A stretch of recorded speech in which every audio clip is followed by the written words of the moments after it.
Hello and welcome to PFF Fantasy Football Podcast. I'm your host, Ian Hartitz, and today we are breaking down every single game, except for the night one, that just happened in Week 5. Usual shenanigans going on in this one. Every afternoon game, including the morning one that was played in London. Good on us for sending the Falcons and the Jets over to that country we beat a couple hundred years ago. As always, I am joined by none other than Dwain "The Rock" McFarland, PFF senior analyst, creator of the Utilization Report, number 17 in your programs, number 1 in your hearts. What's up, Dwain? I'm good, man. I'm good. That was a great intro. Thank you very much. Yeah, week 5, more data, ready to unload it. All right here.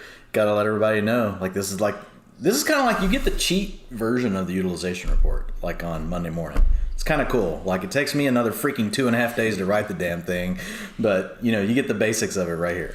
Eventually we'll get cocky and then we'll just start talking and then we won't do the grind. Then we'll suck at our jobs, Dwain. So we got to keep doing the writing so then we can talk here and things come out well enough. So per usual, people, we're going to go through each and every one of these games. I'm going to kick things off and go through things I noticed while watching the games that didn't necessarily pop up on the box score. Just some general cool shit and then a quick overview on the injuries.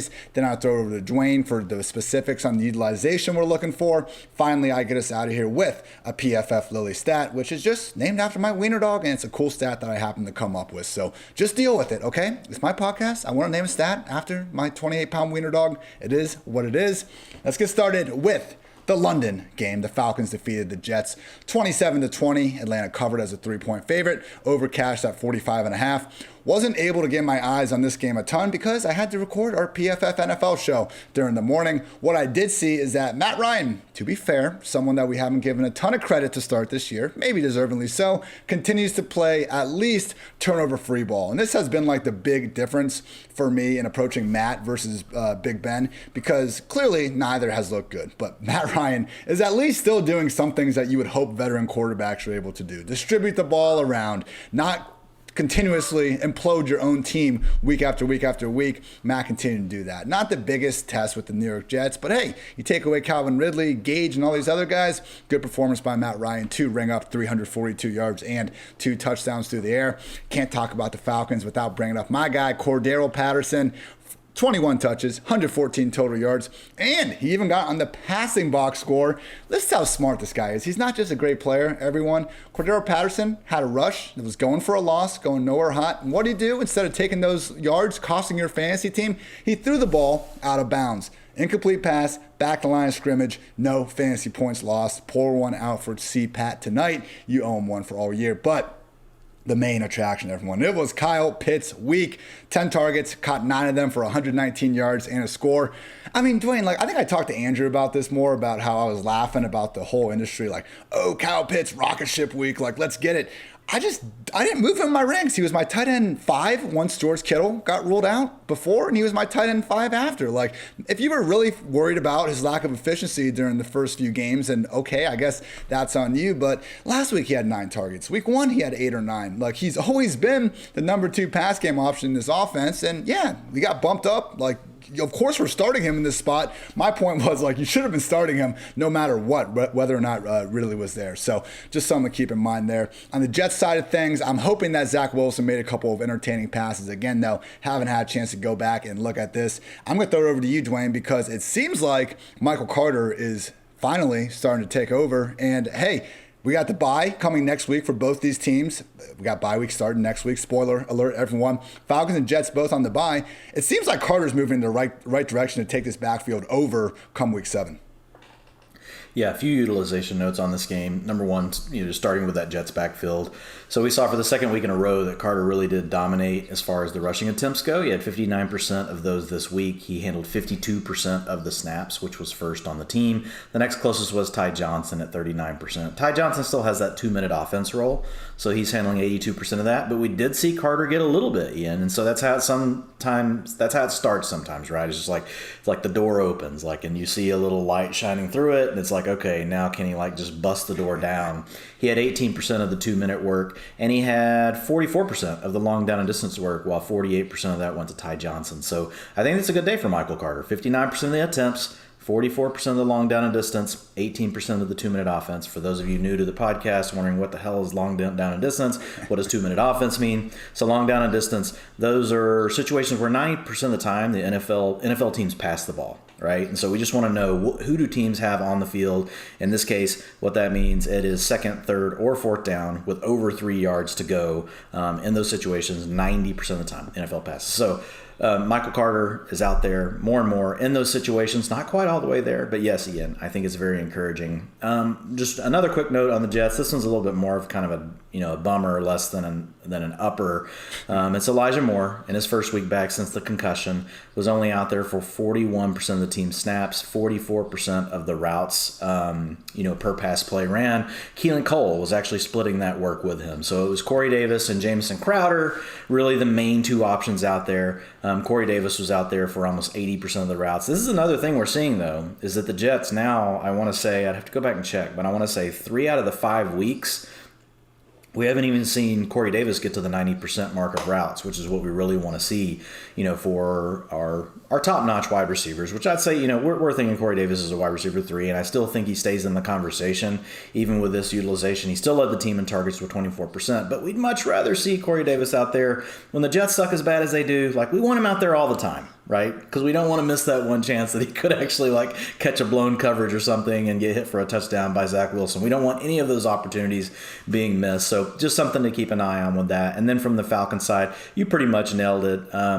Kyle Pitts, the utilization's been there all along. The numbers, 80% of the routes is where we want to be. He's been there all season.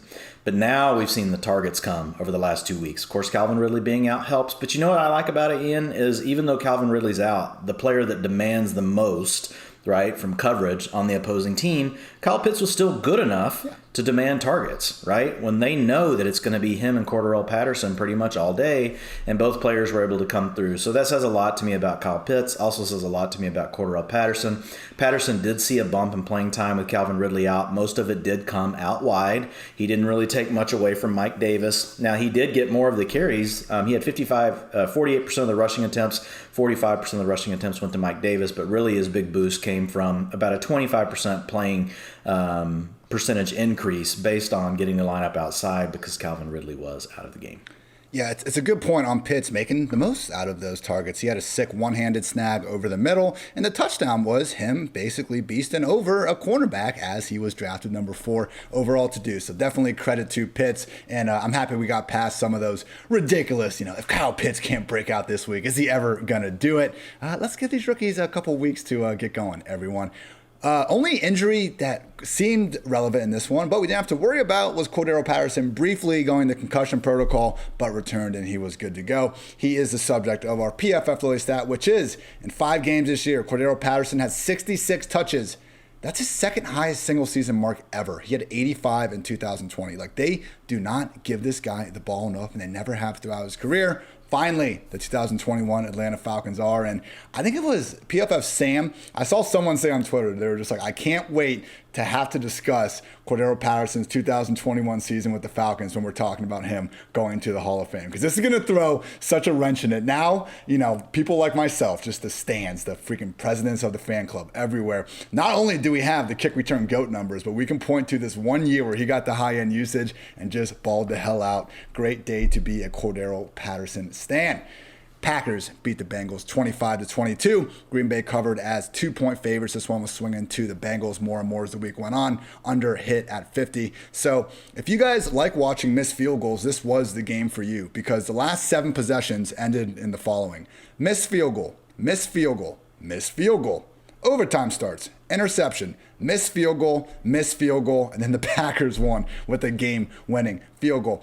I always get some people when I say ban kickers on Twitter, oh, Ian is part of the game and all this. Why shouldn't it be a part of fantasy football? I don't think it should be a part of real-life football either. Look how ridiculous this is. We could have had Aaron Rodgers and Joe Burrow going tit for tat, but no, we got to watch a bunch of guys that probably hang out and practice with the team once a week while they spend the rest of the time on the soccer field ruining everything for us. So with that off my chest, Oh my goodness. Devontae Adams just went the hell off in this one. It was almost like a quiet 206 yards, Dwayne. Like, I understood he was going off while watching this, but the ease that he does this every single week, while every single defense knows where the ball is going, it's just getting like, he goes for 200 yards and you just say, oh yeah, it's Devontae Adams against the Bengals. I expected him to do that. So, pure goodness from Devontae. Had a 59-yard bomb down the middle where Rodgers hit him. Also scored a short touchdown. Probably could have had another short touchdown at the end, but Rodgers couldn't get it to him. That was the only pure sheesh I had in this one. Some other quick highlights. To set up the game-winning field goal, Aaron Rodgers had a really nice 15, 16-yard gain to Randall Cobb. That'll be a fun one to look back on the All-22 here in a few days. Aaron Jones saved his day, had 103 rushing yards, wasn't getting much going until the fourth quarter, ripped off a 57-yard run. And why did he rip it off, people? Was it a fluke? No, it's because Aaron Jones is really freaking good. So if I see any of you out there taking away that 57-yard run this week and trying to say he had a bad game, I will, I might just ignore it. I got better things to do, but I won't be happy about it if it gets brought to my attention. Finally, on the Bengals side of things, Joe Burrow seemed like he was concussed after trying to John Elway his way over to a first down marker. Came back in. He actually did suffer a throat contusion, which he is now in the hospital for. So hope prayers up for Joey Burrow. Hopefully he's better. Seems to have avoided a major injury, but I'm not a doctor. I don't know exactly what throat contusions consist of. Otherwise, Joe Mixon came in. We'll get your stuff on the utilization here in a second, Dwayne, but I just wanted to point out on his, I think it was an 8-yard touchdown run, he looked healthy enough. I mean, he put this Packers defender in the dirt. Reminded me if I was better at video editing, I would take it and then get that GTA wasted when when your character dies after trying to do something dumb. That was basically what happened to the defender one-on-one with Mixon in the open field. And finally, truly like the other star of the show, only reason why he wasn't more featured was because of Devontae, Jamar Chase. 10 targets, caught 6 of them, 159 yards and a score. A touchdown. Maybe the defender was in position, probably should have gotten a hand on it, but he didn't. So Jamar Chase caught a deep crosser and took it 70 yards to the house. Just throughout the whole game, man, you could tell that him and Burrow were on a different plane. And hey, we've talked about the volume concerns here with Chase throughout this year, Dwayne, but the more and more, man, and the way I see Burrow locking on to Chase, in the most high leverage moments and stuff, we might have those concerns with Higgins and Boyd, but I think more and more here, Chase is going to get his, whether it's through a lot of volume or whether it's through him just continuing to look like one of the better rookie receivers we've seen in recent years. Now, over to you, Dwayne. Let's talk about this Bengals backfield first. We knew Joe Mixon was going to be limited. How bad was it? Yeah, he was very limited. He only played 28% of the snaps, handled 20% of the routes per pass play, but he got 43% of the rushing attempts. 48% went to Samaje Perine. So he essentially took about half of the rushing attempts. There was 9% that went to Burrow. So when you look at it just from a backfield standpoint, it was almost a 50-50 as far as the rushing attempts. But didn't get any of the short down and distance work, only 25%. Was not out there on long down and distance, 18%. Did not play any of the 2-minute offense. All of that went to Samaje Perine, who had 90% of the 2-minute offense, had 71% of the long down and distance. So it's clear that they just wanted to use him in spot duty, which is kind of weird. It's like, do you really want to risk getting the player hurt again? But whatever. I mean, it's the Bengals. They kind of do their thing. Perine, it probably scared a lot of folks off of Perine, and he ended up scoring a touchdown. Probably could have come through in some box scores for some teams that were starved at running back. I know I had a few where I was like, I don't know what to do. I didn't want to play Perine or Mixon because the team doesn't run that many plays, which you already hit on. So we'll see what happens. But, the fact that he was able to get out there, Ian, I would look for him, if he's limited early next week, and then he's, gets a full practice in by the end of the week, we're probably looking at Joe Mixon being back, 90% full strength, and you're just going to be able to go ahead and trust him in your lineups. The other couple of quick notes on this one, nothing really from the Green Bay side. You folks all know, it's the Devontae Adams and Aaron Jones show. A.J. Dillon got out there and worked in a little bit, but it was still mostly Aaron Jones. But as far as the Bengals, just real quick, the Jamar Chase thing that you hit on, I agree with that. I think at this point, it's like he is, the alpha. He had 25% of the targets today, 14% to Tyler Boyd. Tyler Boyd had nothing until the very end of the game. He was giving a complete donut. And then 22% to T. Higgins. So that's encouraging, the first week back for Higgins, coming back from a shoulder injury, and he was still number 2 in the pecking order. And that's pretty much how I see it, Ian. It's like Jamar Chase, Higgins, and then Boyd. And I hate that because, I love Tyler Boyd, but I feel like really he's the odd player out because he doesn't score a lot of touchdowns. They're not running enough plays. They have 2 other good targets. So it's like he has the least leverage. You know what I mean? It's like, at least with Higgins, if he doesn't come up with 6 or 7, catches, we know he could come up with a touchdown, whereas that's just less likely for Tyler Boyd. So, I'm leaning into Chase. I think he's a wide receiver 2. I don't think we can treat him as anything less. He's going to have wide receiver 1 weeks. I think his bad weeks, he's pretty much shown us, can still just be wide receiver 3, even though this volume is low. Eventually, it's going to bite us, right? Eventually, we're going to get a wide receiver 4 week out of Jamar Chase. But look, it happens to all players, so I don't want to overreact when that happens. T. Higgins, I think of as a wide receiver 3 right now, who gives you upside to jump in the wide receiver 2 range. You're going to get more wide receiver 4 weeks, than you would out of Jamar Chase, out of T. Higgins. But still, Burrow is playing well enough, despite we have the limitations on the offense. Like, they had today 67 plays on offense, and that was with an overtime. So at least we got an extra 10 plays out of it today, basically, Ian, versus what we've seen for their season average. Like, this was the week where it made more sense than ever to open it up. Jair Alexander-less secondary. You had a banged-up Mixon, and we couldn't even get to 40 pass attempts still. So. Hey, my number 1 stack today in DFS was I went Rodgers with Adams, and then I mixed in Cobb or Lazard, who neither one hit. But my bring-back player was Jamar Chase. Yes, sir. So, things were off to a great start. And then Tom Brady threw for 5 touchdowns. No, I hear you, man. I was right on that same wavelength. Now, what hurt me so bad, these damn helicopters, I was between Marvin Jones and Mike Evans, and you guys can all figure out which one I ended up picking. So, alas, here we are. Only other injuries, I mentioned the Burrow issue. Chidobe Awuzie, who had a great interception on Davante Adams earlier in the game, was playing well, and he has been performing well all year. He suffered a head injury, and Jesse Bates, their stud safety, he popped up somehow. He got taken off. I'm not sure exactly what it was. But I'm just saying, the Bengals, credit to them for playing really hard on defense throughout this game and throughout this year. They've been better than we expected. If you take away Awuzie and Jesse Bates, though, this all of a sudden becomes a group that we can target with reckless abandon. So not a lot of times where we need to pay a ton of attention to singular injuries on, defensive depth charts and stuff. But when we can get, again, the 2 linchpins of one secondary out, that's where we could be looking ahead for big things in week 6 and beyond. PFF Lily Stat includes both of these stud receivers, and I didn't even mean to do it. It just works out that way sometimes. Since week 1 of last year, we have 263 players with at least 25 targets. Only one of them has averaged over 3 yards per out run, Davante Adams at 3.1. In second place at 2.98, Jamar Chase. That 3 yards per out run number is bonkers, people. Julio Jones and Davante last year are pretty much the only receivers to do it over the course of the last half decade. The fact Jamar, even in a 5-week sample, is close to that is some true madness. Next game, we had the Steelers defeat the Broncos 27-19. Pittsburgh covered as a 2-point dog. The over hit at a lowly 40. Only real sheesh I had in this one, Javonte Williams had a monster 49-yard run, took a sweep and just, accelerated and was able to find that lane. Got ruled down just short of the goal line, which, hey, 49 yards, you're not pissed off about that. I get it. But we didn't even get the goal line chances because he was hyped, as he should have been. He just ran for 49 yards against the Steelers, and he spiked the ball. So what the refs do, called a delay of game penalty on him and moved the ball back from the goal line. So unfortunately, we did not get a short score for Javonte, but continue to see him look like the best back in this backfield. Dwayne, I'm sure you have some bad news about the utilization behind these numbers, but just realize, everyone, Javonte is looking good with his opportunities. On to the Pittsburgh side of things. Ben, no interceptions on 25 pass attempts. He probably should have had 2 or 3 picks, but they're going to drop them sometimes. This was not a redeeming performance, I think, by any stretch of the imagination. He threw a nice deep ball to Deontay Johnson for 50 yards on pretty much the first series of the game, just like he did last week. How many targets did Deontay Johnson get after that? 1. What did he do with it? He took a short slant, 22 yards, because the guy is a freaking beast with the ball in his hands.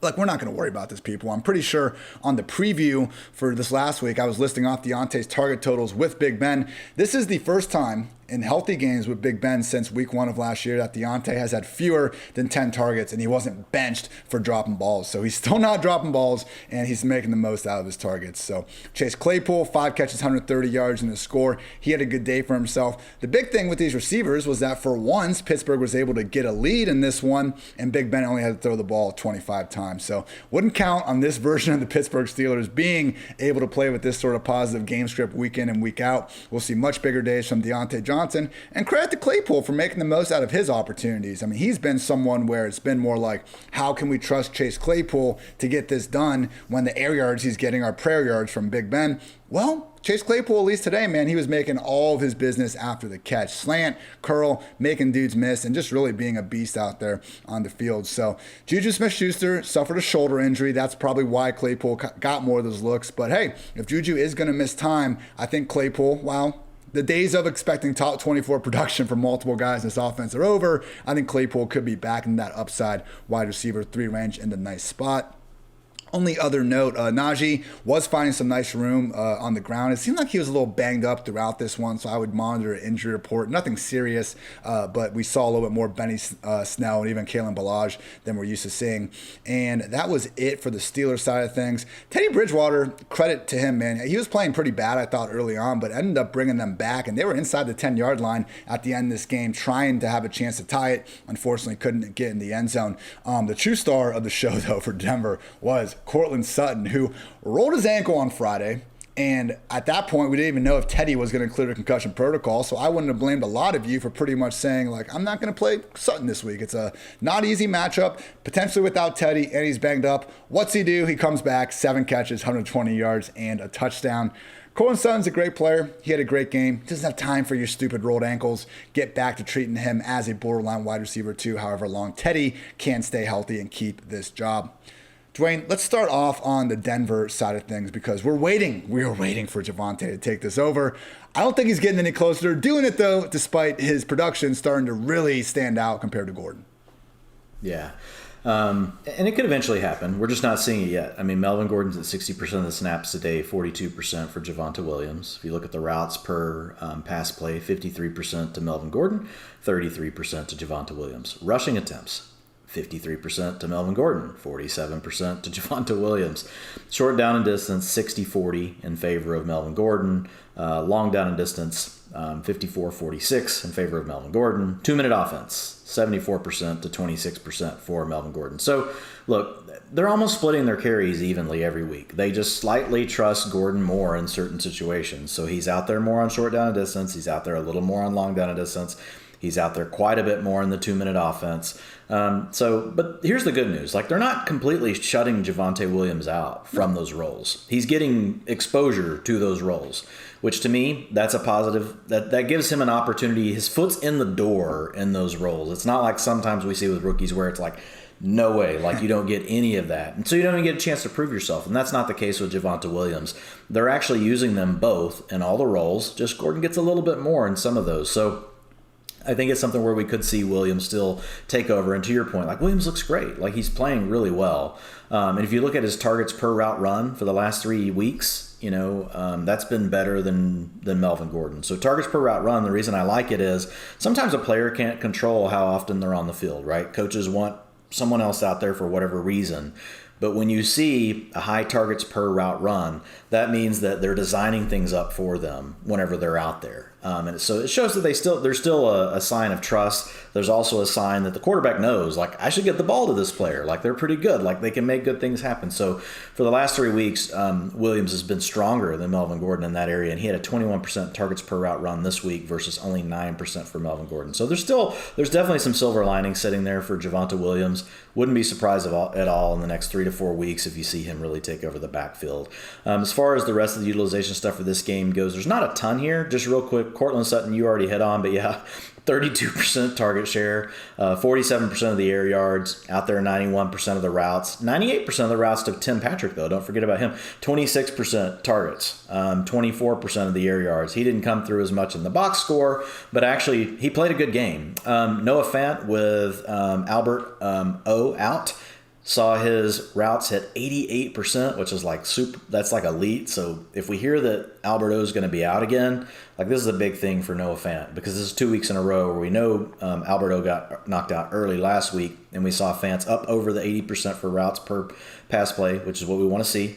And then this week, he just didn't quite get the targets. He was at 12% of the targets, but he's going to pop, man. If he gets weeks like this, he's going to have a 25% target share week. He's going to finish as the tight end 1 overall one of these, next 3 to 4 weeks. If it holds up, we'll see what happens with Albert O once he's back. That's a problem. On the Steelers side, you're right. Smith-Schuster got knocked out, only played 38% of the snaps, 32% of the passing plays. So Deontay Johnson was out there doing his normal thing, but it was Chase Claypool that really led the team. 23% of the targets, 35% of the air yards. And I think that's kind of where we are now, Ian. Like this, we're better off, and we don't want a player to be hurt. But from a fantasy perspective, when there's only two, we're just better off at this point. So it's like if it's Deontay and Claypool, I think you can play them both. At the moment that it becomes 3 again, like I had Claypool on my bench on 4 or 5 teams today because it started the day as 3. But I will start Chase Claypool, next week if I need to, if Juju Smith-Schuster's out. Certainly one of the bigger injuries of the week to monitor. Remember, James Washington was out in this one as well, so everything went right for Claypool.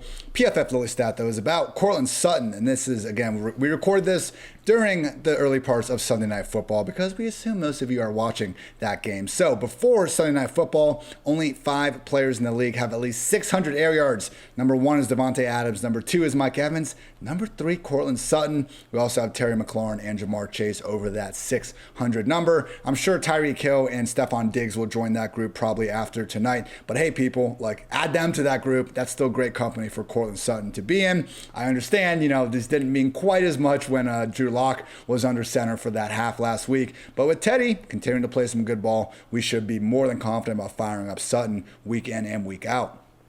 Saints took down the Washington football team 33-22. New Orleans covered as a 2.5-point favorite. The over cashed at 43.5. Jameis Winston, another 4-touchdown performance. In typical Jameis fashion, he did it on a 50% completion rate. Awful interception on the first drive of the game. Gorgeous 72-yard touchdown of Deontay Harris on the second drive. So more of the same from the Jameis experience, and I continue to absolutely love it. Big star of the show for the Saints, though, was Alvin Kamara. 16 carries, 71 yards, and a score on the ground.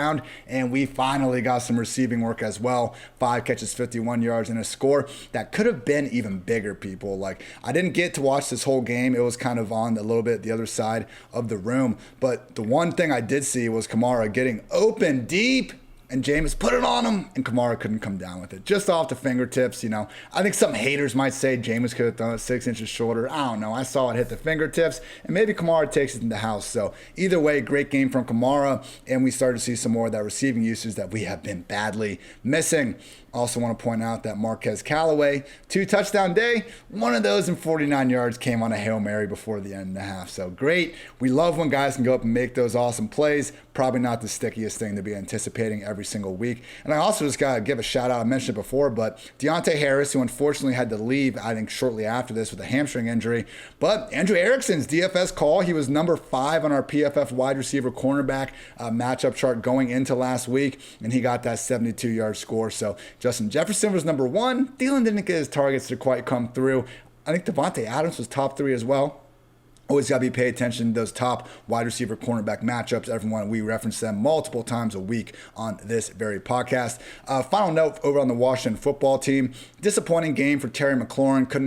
Couldn't clear the 50-yard mark, only 4 catches. Still had 11 targets, and this is now several straight games where we've seen Taylor Heineke, more and more resemble a Ryan Fitzpatrick-esque quarterback in terms of just feeding his number 1 option. So I'm not worried about Terry McLaurin. I'm happy that Ricky Seals-Jones managed to have 5 catches for 41 yards. Almost had a 50-yarder, man. It was a weird play. Heineke fumbled the snap, and I think they had an eligible lineman go downfield. But RSJ got the ball, and man, that dude runs like a receiver when you get him out there. So it was good to see McLaurin do his thing, and RSJ really step up as middle-class man's Logan Thomas. RSJ looks good out there, and I can't, speak to how he looks as a blocker compared to Logan and all that. But at least in terms of his ability to convert these targets into usable fantasy production, I think RSJ's could be in that upside tight end 2 category at worst from here on out. Let me see other notes. Antonio Gibson, 20 carries, 60 yards. You're all mad, but nope, we got in the end zone twice, so he saved that day. Continued to not get too featured as a receiver, but that's just life in the big city these days with Gibson, unfortunately. So other injuries, Curtis Samuel, unfortunately, re-aggravated that groin issue and was forced out early. And Taysom Hill, who we don't always say the nicest things about on this podcast, suffered a rather vicious concussion, which we would not wish upon our worst enemies. Hope Taysom gets back to good health here as soon as possible. Dwayne, where do we want to start here? Antonio Gibson's still getting his usual stuff, right? Let's start on Washington and just break my heart real quick. Yeah, there's nothing to hit there. Look, it's the same. Like McKissick's getting all the passing work, 100% of the 2-minute offense. We'll just leave it alone. We don't want to rub salt in the wound. The biggest takeaway on the Washington side is if you are hurting at tight end, say you're in a deeper format, Ricky Seals-Jones, you hit on him. Ian, 99% of the snaps, 87% of the routes.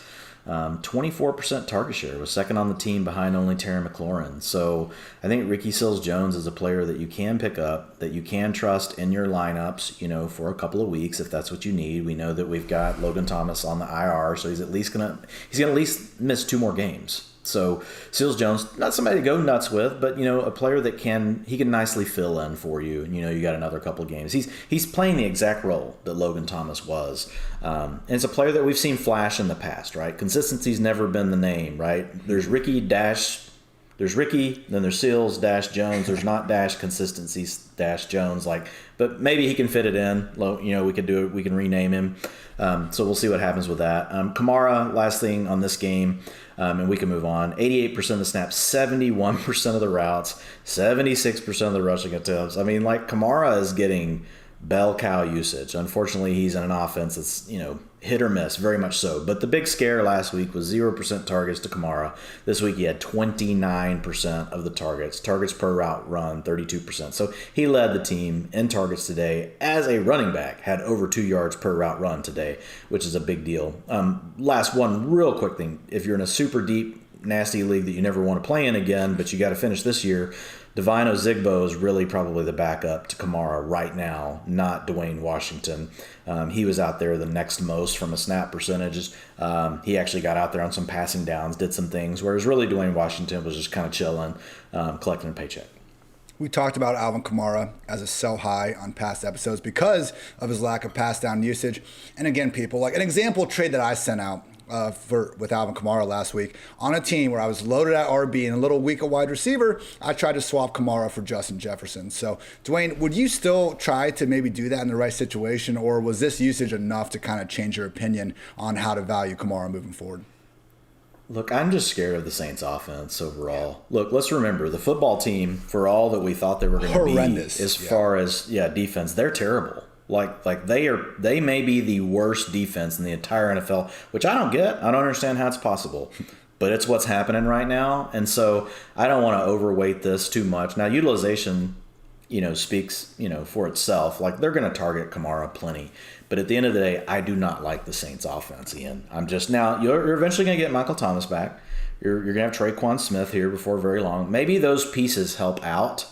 But right now, man, golly, it's I don't know. Is this team going to have 100 yards or are they going to have 350 yards? I'm not quite sure. I don't like that. So I would sell high on Kamara, though, meaning you don't just give Alvin Kamara away. I just gave you his utilization. Even if he's on the worst team in the league, he's still going to manage 15 to 20 points a week. So don't, just totally, dump on him. But if you can find the right kind of deal, then I would be willing to do it. The Saints are on bye next week, so pretty convenient for Kamara to give us this, 122 yard and 2 touchdown performance. PFF Lily stat for this one is for our guy Terry McLaurin, though, because I just want to show you all that it's okay. Don't be worried about Terry moving forward. Since Ryan Fitzpatrick went down in week 1, so from week 2 to week 5, pre-Sunday Night Football, Terry McLaurin has 45 targets. The only guy with more, Devontae Adams with 54. Tied with Cooper Kupp. DJ Moore also has 41. I know they're not the most efficient targets in the world, but they're not as bad as we thought they could be, and volume just rules all, especially when you're as good as Terry freaking McLaurin. Eagles defeated the Panthers 21-18 to mess up my main moneyline parlay for this week, but oh well. Eagles covered as 2.5-point underdogs. The under cashed at 47.5. So when I bet on the Panthers to win this one, I didn't think that they would have a punt blocked deep in their own territory late in the fourth quarter. But you know what, Dwayne? That's just the way the cookie crumbles sometimes. In typical Eagle fashion, though, and this happened last week, they were just rolling up the sheeshes in this one. So Jalen Hurts, he had a go ahead. He had 2 rushing touchdowns in this one. It wasn't great as a passer. At one point, he had 20 pass attempts, 12 completions, and 35 passing yards. That's how bad things were kind of going to start this game. He got him moving, though, when it mattered, and he got the W. But it was funny because at the end, before he had his walk-in touchdown to go ahead and take the lead, Dallas Goedert should have had a walk-in 3-yard score in the flat. It hit his hands, and he just dropped it. So Dallas Goedert should have had a score, didn't have a score. Before the half, Quez Watkins got wide open downfield, and this wasn't one of those where the announcers show you like, hey, look how wide open this receiver got, why didn't the quarterback look there? They showed you how wide open Quez Watkins got, and then they showed you Jalen Hurts with his hands on his head, like, oh my God, I can't believe I didn't throw it to that guy. So I'm sure not many of you, unless you're in those brutal deep leagues that Dwain said you should try to leave in the future, had Quez Watkins anyway, but just realized Jalen Hurts one more read away from having a nice little chunk play downfield.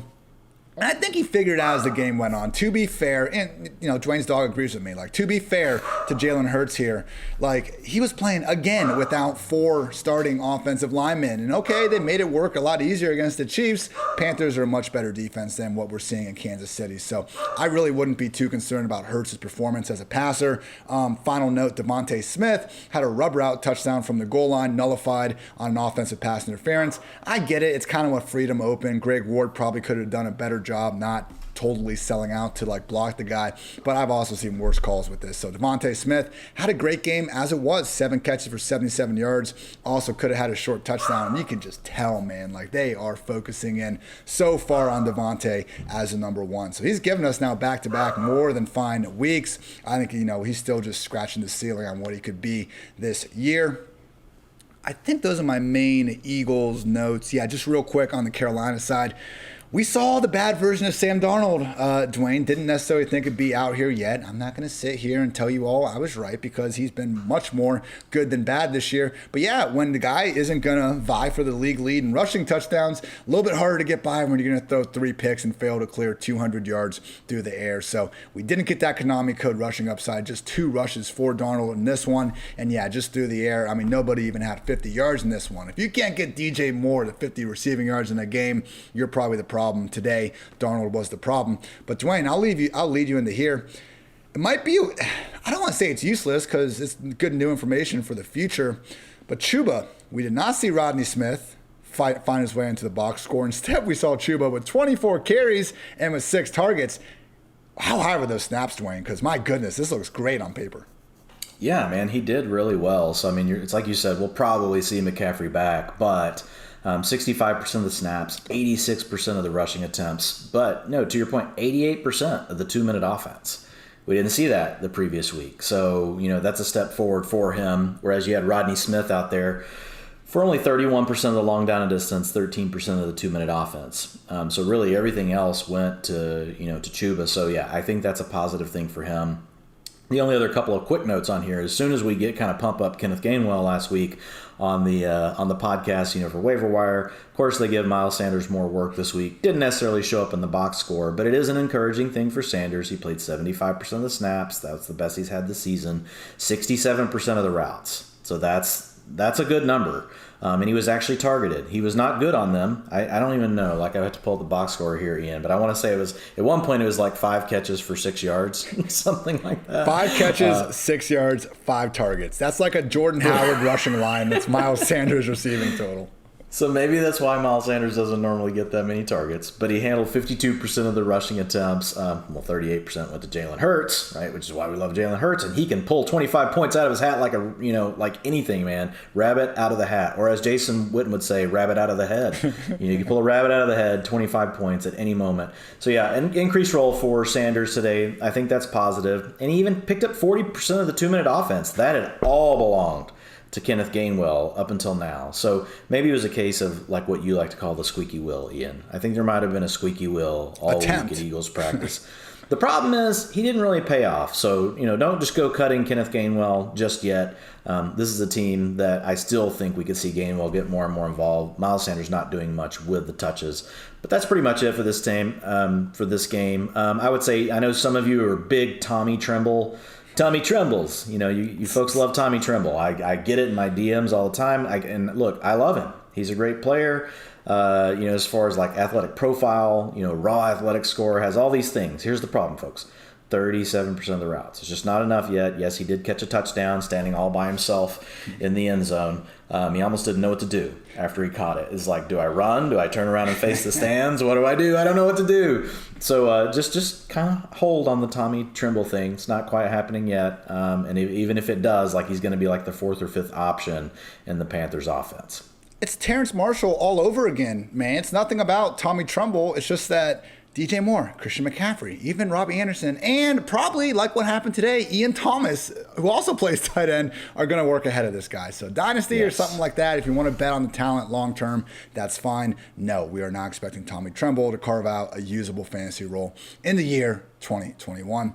PFF Lowly Stat is in honor of Jalen Hurts, racking up yet another QB1 finish. Last year, 4 starts, QB11 overall, QB1, QB12, QB20 in 3 quarters in that messed up Nate Sudfeld game that we'll just keep saying his name on every single podcast throughout this year, Dwayne. I hope the Sudfeld family are enjoying this edition of the PFF Fantasy Podcast. And then in 2021, 5 games this year, QB5 overall, QB10, QB10, QB4, and pre-Sunday Night Football, QB6. No physical way for Jalen Hurts to not chalk up yet another QB12 finish. As we said last week, you need to get this guy in your weekly top 5 rankings, regardless of the matchup. The rushing upside on hand is just too much. Again, he wasn't good as a passer today, everyone. Doesn't matter when you can legit run for 2 rushing touchdowns each and every week.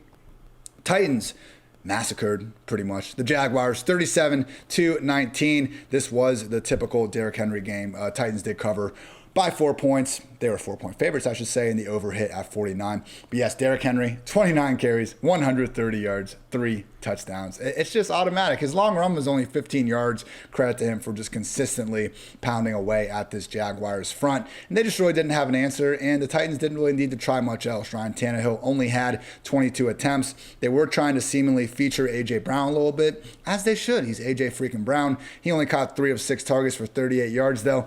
Oh, man, he was so close to scoring on one of them, but he got stuffed at the 1-yard line. Of course, Derrick Henry was fine to take it in afterwards. So nobody else really stood out in the receiving room. Marcus Johnson popped off for 52 yards. I've enjoyed watching him with the Colts over the years. But yeah, other than A.J. Brown, you are not touching anyone in this offense. You might have some loaded teams where maybe, I always say, like, just don't even send me a single start sit question with A.J. Brown. Might be at a point where, okay, some of you in your 8-team leagues that have a bunch of really good receivers, I can entertain the notion here moving forward. But guys, it's still A.J. Brown. This was not a game where we saw something we didn't want to see. It was Ryan Tannehill having 22 pass attempts. Like, this happens to the Vikings receivers sometimes. This happens to the Browns receivers sometimes. You just can't do that much when your quarterback isn't throwing the ball. So, relax on A.J. Brown. If you want to go trade for him from a panicky manager, I would not be against doing that.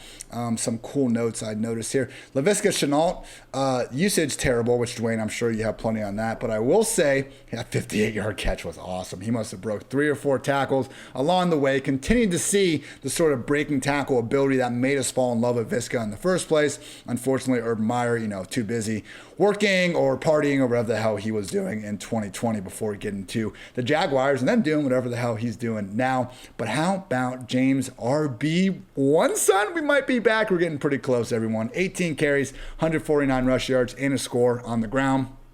Also chipped in 1 reception. Now, it's not totally his job. Carlos Hyde, for whatever reason, got the goal line carry at a pivotal part of the game, and he got stuffed. But at least we saw that 18-5 carry discrepancy between Robinson and Hyde. And Dwayne, we have been, and again, I don't want to say we've always been out on James Robinson. Once you remove the freaking first-round pass-catching running back, it's a lot easier to be in on the guy. And since then, we've made the point again and again. Carlos Hyde is not your worst-case scenario backup running back. He doesn't catch passes, and he's not taking away any sort of stranglehold of this work. Do you think with the usage we're seeing from Robinson that we can more and more inch him back towards that top 12 weekly range? Yeah, I think he belongs. I think he's a high-end RB2, the rest of the way, but he's definitely going to have his RB1 weeks. They're just, it's the timing of some of these things when they get Hyde in there, like today, with that last play, giving it to Hyde and he lost 25 yards. It's going to still be kind of annoying. But yes, I think he's right there on the verge, he had 68% of the snaps today, 58% of the routes. 64% of the rushing attempts. He was out there for 60% of the short down and distance, 60% of the long down and distance, and he had 100% of the 2-minute offense. So, like, that's really good. You know, I mean, that's borderline RB1 right there. And I think at this point, you just got to roll with him. And a lot of folks are starting him as an RB2. So, I mean, if you're starting James Robinson as an RB2, I think you're pretty happy. Trevor Lawrence, again today, was involved in the rushing game, handled 14% of the designed rushing plays. From a standpoint of dropping back and then scrambling, he was at 7%, which is also a pretty good number. So Lawrence, you know, if you're in a super flex league, you know, I think, you know, you're going to have your days coming where you're going to feel okay about him as your QB2. You're not going to love it, but I think you're going to be okay. Sneaky guy on the Jaguars, you know, that got traded to the Jags just a couple of weeks ago is Dan Arnold. Man, he's sneaking up there, Ian. 73% of the snaps, 74%, you know, of the routes. He was out there. He had 25% of the targets, which was tied on first on the. This is crazy. Tied for first on the team, along with Jamal Agnew. Dan Arnold and Jamal Agnew leading the Jaguars receiving core. But 24% of the air yards, averaged 2 yards per route run as a tight end. So Dan Arnold, if you're playing in a tight end premium league, is a player that you want to be scooping up off the waiver wire for cheap before, you know, he actually performs better than what his utilization showed today, which, you know, we've talked about so many times on here, and that crap hits. It works. Laviska Shenault, you hit on it, man. Only 65% of the routes. Like, come on, give us 75%. Give us 80%. 65%. It's just it's too far, Ian. It's too far. It's just too much. You know, he was only targeted 8% of the time, 11% targets per route run. You do start to wonder with Shenault because routes, you know, targets per route run, that's kind of how you can decipher, like, okay, great, maybe the coaches aren't putting them out there enough, but at least when they're out there, does the quarterback want to look for him a lot? And that's just never been the case for Shenault. We saw it last week, you know, so we kind of got excited, you know, about it, but here we are, back at an 11%. So I'm really worried about Shenault. I don't see that he has anywhere to go but up. You know, I mean, but at the same time, I don't know what up means for him right now.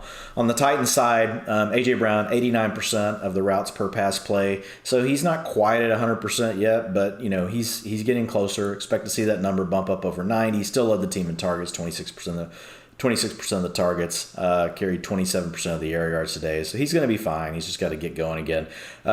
We kind of thought Anthony Ferkser might be a thing. Nope, just kidding. Complete freaking tight end by committee. McCole Pruitt, Jeff Swaim, you know, you name some other random guy. They're getting snaps right now on the Titans. So if Anthony Ferkser is on your team in a deep league, you can dump his ass right now and go pick up Dan Arnold.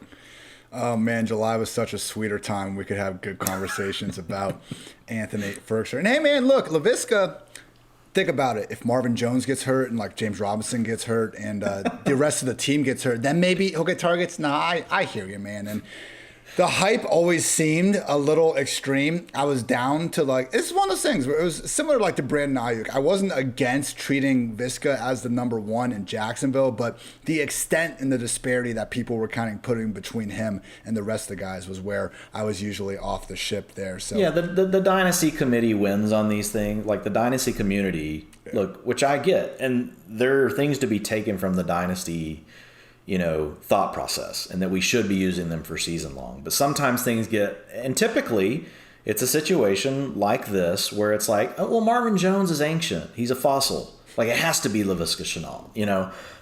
It's a note, like, to your point, like something just to think about, just remember, you know, doesn't mean that we won't go through the same thing again next summer. I promise that we will, because there'll be another situation that's similar. But the player also has to hit certain metrics. They need to hit certain data points. Like, and for me, Shenault was just never there with Chark and Jones in the picture. Now, I'm more hopeful now with it just being Jones and with it just being hopefully two of them, but we'll have to see another week. I don't think you can trust them in your lineups just yet. Yeah, I was with you on the Rodgers, Devontae, and Chase was my main, you know, GPP mini stack as well. And I thought, oh, let's get off the Laviska chalk and just go to Marvin Jones. Like, that'll make sense, right? The answer to which Jaguars wide receiver to roster was no, everyone. So we will watch the film and get better. PFF Lily stat for this one. It, I think, tells the two stories that we have with James Robinson. So in 14 games in 2020, James Robinson had 289 touches, 1,414 yards, and 10 touchdowns. His 14-game pace this year, 227 touches. That's down from 289. 1,330 yards and 11 touchdowns, though. Robinson has come really close to putting up the same production so far. He's doing it on a shit ton fewer touches. Now, is that efficiency going to last all year? Probably not. That's why we're saying more of an upside RB2 as opposed to the, middling RB1 that he was for most of last year. Still, he's a great player. No one ever said he wasn't a great player, but guess what? Almost every running back in the league is a great player. That's why we judge them on their volume.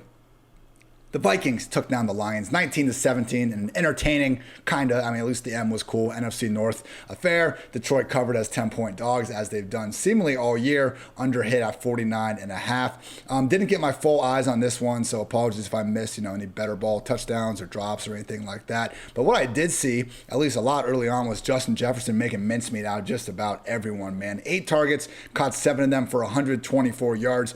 It's impossible to guard the man. The only thing that holds back Jefferson is his own team's targets. It's basically the same thing with him and A.J. Brown and any of these other just alpha number one wide receivers that you look at in these run-first units. So, yeah, Jefferson, the only reason why he wasn't in the top 3, top 5 receivers before this year going into redraft was just because of the volume factor. But, man, he's right there. He's 6th, he's 7th. And if you want to make an exception, you're still going to have Justin Jefferson on your team and feel pretty good about it.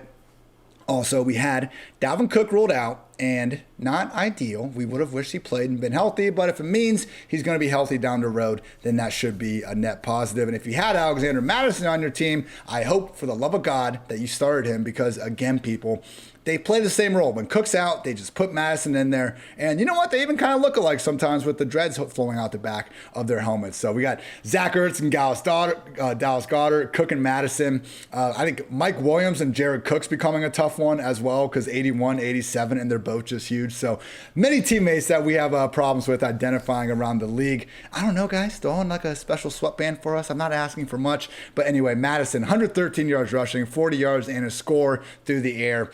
Wouldn't be shocked if he is firmly in the group's top 5 running backs when the week is said and done. On the and also Adam Thielen disappointed in this one, which we kind of saw coming, man. He can't score a touchdown every single week. Unfortunately, he didn't even have a catch until I didn't think he got a target until about the halfway point of the third quarter. Someone did tell me he had like a 30-yard bubble screen get wiped out by a hold, so I guess they were trying to evolve him before, but ultimately Jefferson really is the 1A to Thielen's 1B, despite what some of those early season touchdown totals might have told you.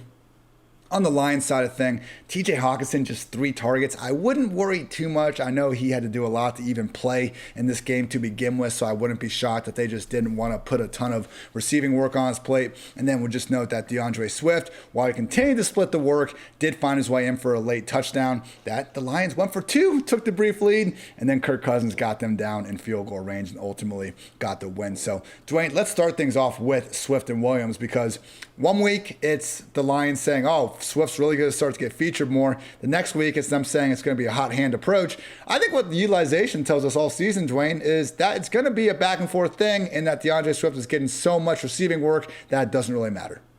Yeah, what the utilization tells us is that when the Lions are behind, which is all the time, he's the dude. So, I mean, it's a good situation for Swift because the Lions suck. So you're going to have 88% of the long down and distance was what he took today, 88%, 95% of the 2-minute offense. And so when those things happen, when you're trailing basically from the very beginning of the game, your snaps are going to really, they're going to profit from that. So you saw Swift at 74% today, 32% for Jamal Williams, even though their rushing attempts were again close, 46% for DeAndre Swift and 54% for Jamal Williams. But yeah, man, he's in that old Alvin Kamara. Like, I'm not saying he's Alvin Kamara. You don't need to send me a picture of him running into a linebacker, running a route, and showing me that he's not Alvin Kamara. I don't care. Like, his utilization is there, and he gets enough passes.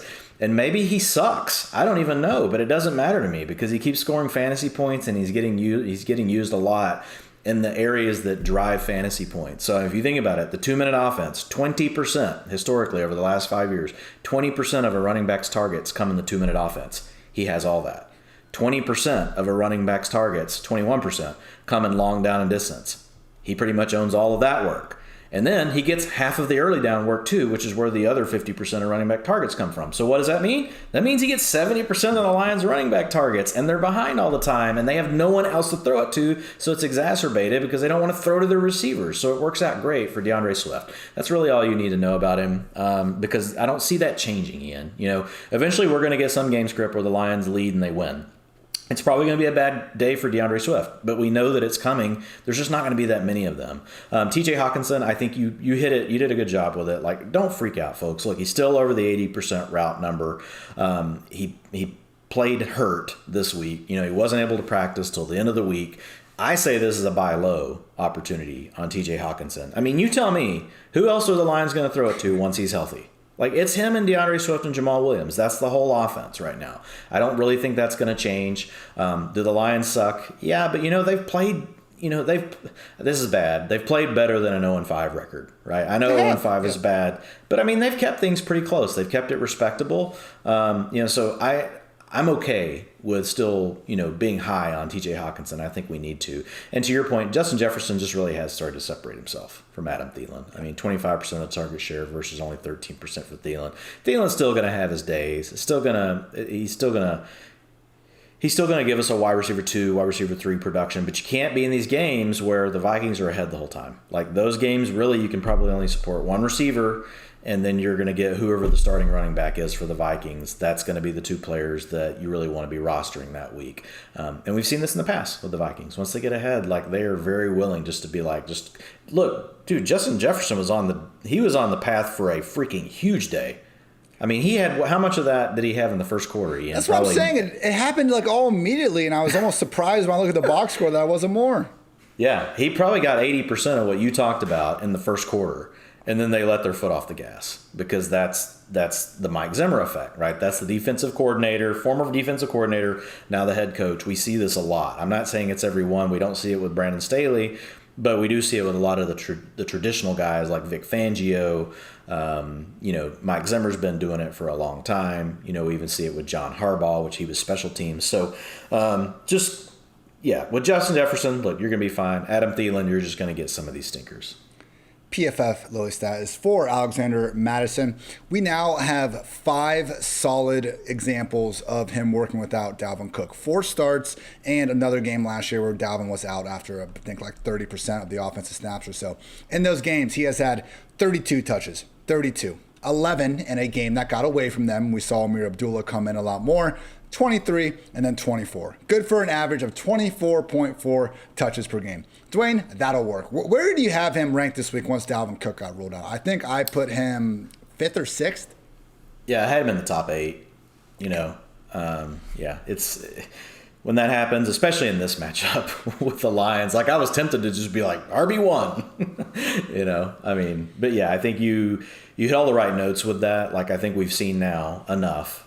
And especially now, like, you don't have Mike Boone to deal with. Like, that was kind of the third factor last year. And with that gone, it's really just Madison and Abdullah when you have, Dalvin Cook out. And look, Dalvin Cook, like, I know we hated that he missed the Lions game, but it is, to your point earlier, it's like, let's just get him healthy. We know Dalvin Cook's awesome, but, like, look, if he can barely make it through practice, like, you don't want him to re-injure his, if he keeps re-injuring it eventually, like, it could cost him multiple weeks. Buccaneers smashed the Dolphins 45-17, covered easily as 11-point favorites, over cashed at 48. Mike Evans, great game, 6 catches, 113 yards, 2 scores.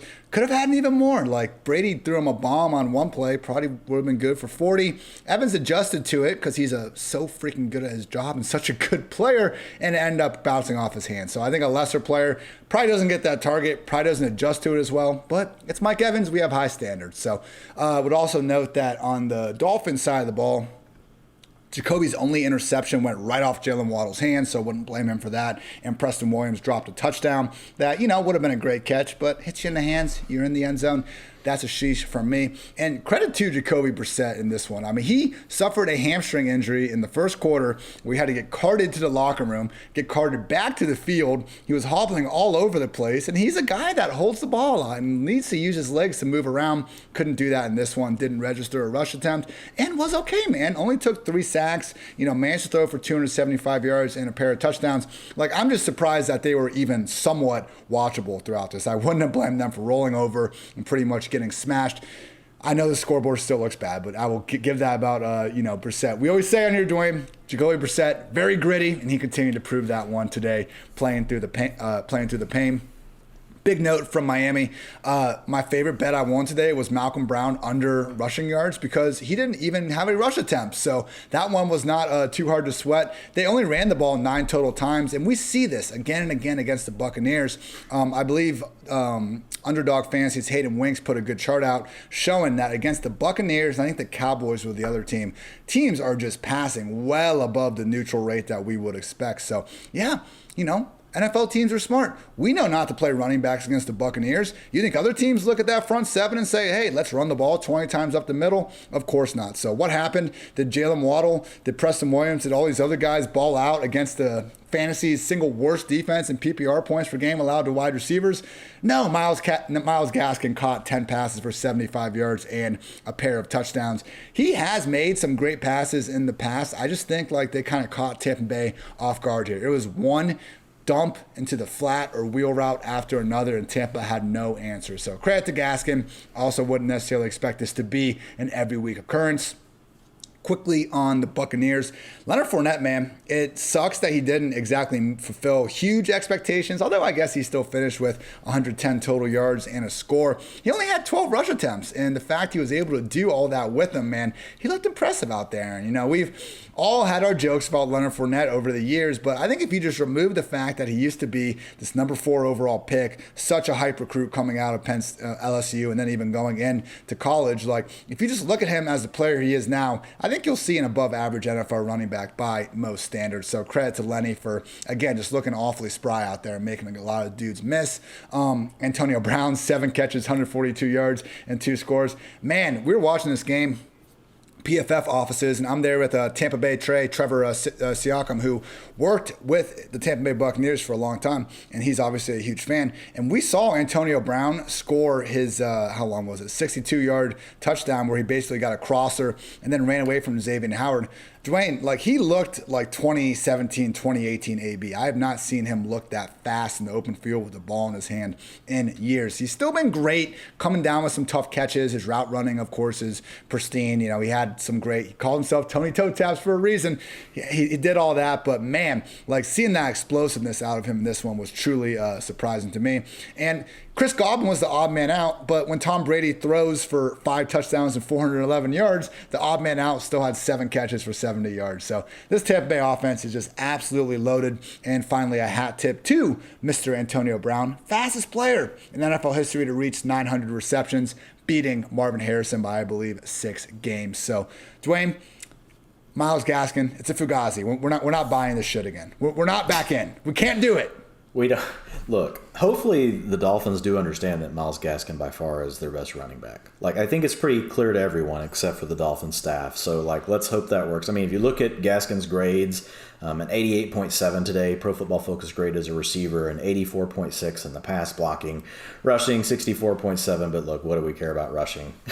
So 69% of the snaps, 53% of the routes, 71% of the rushing attempts, which you mentioned there were not a ton, 100% of short down distance, 63% of the long down distance, and 60% of the 2-minute offense. So that's enough. Like if he can be out there between 50 and 70% of the routes per pass play, like that's really Gaskin's sweet spot. He handled 25% of the targets today. He was targeted 40% of the time that he was in a route.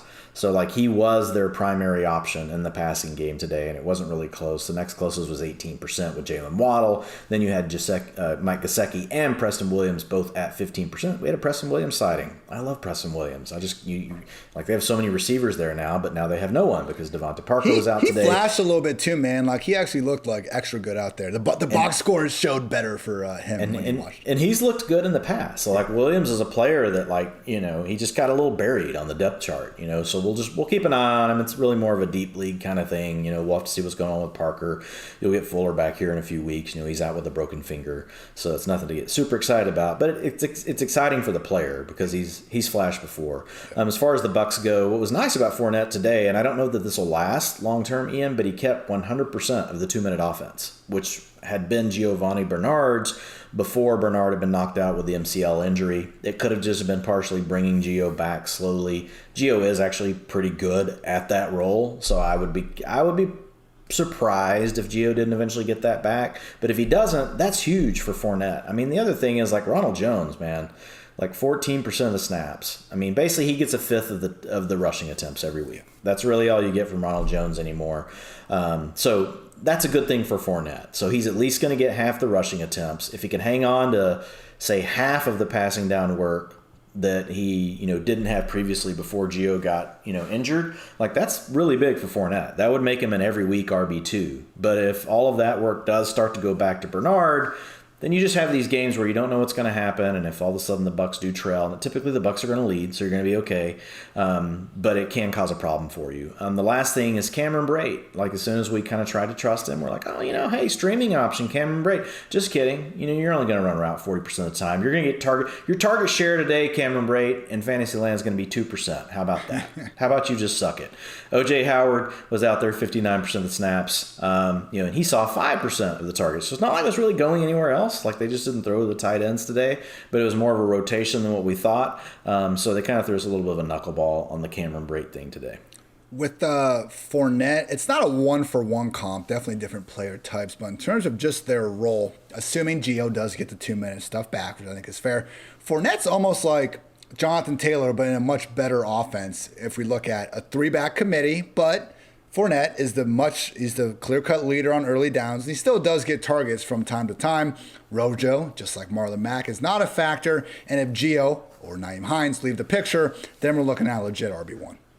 Yeah, I think that's a great way to look at it. That'll keep him higher in my rankings now that I'm thinking about it that way, Ian. Well, hopefully it doesn't come back to bite us. PFF Lily matchup stat. I didn't come up with this originally, and I also don't remember who to credit, so I guess I'm just a jagoff here. But Brady, regular and postseason passing touchdowns.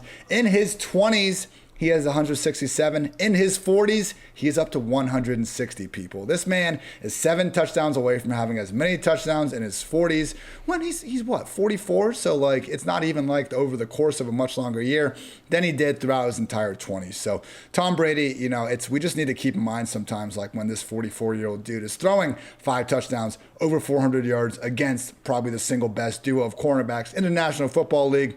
I mean, the dude is called and is the GOAT for a reason.